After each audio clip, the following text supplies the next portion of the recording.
இந்த போறப்பு தான் நல்லா ருசிச்சு சாப்பிட கிடைச்சது.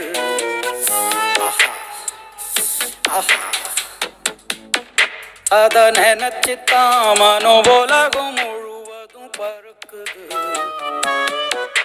அட சுட சுட அட சுட சுட அந்த மதுர மல்லிப்பூ இட்லியே மீன் குழம்புல கொஞ்சம் புரட்டி சாப்பிட எச்சிலு ஊறுது உள்ளுக்குள்ள. இந்த போறப்பு தான் நல்லா ருசிச்சு சாப்பிட கிடைச்சது.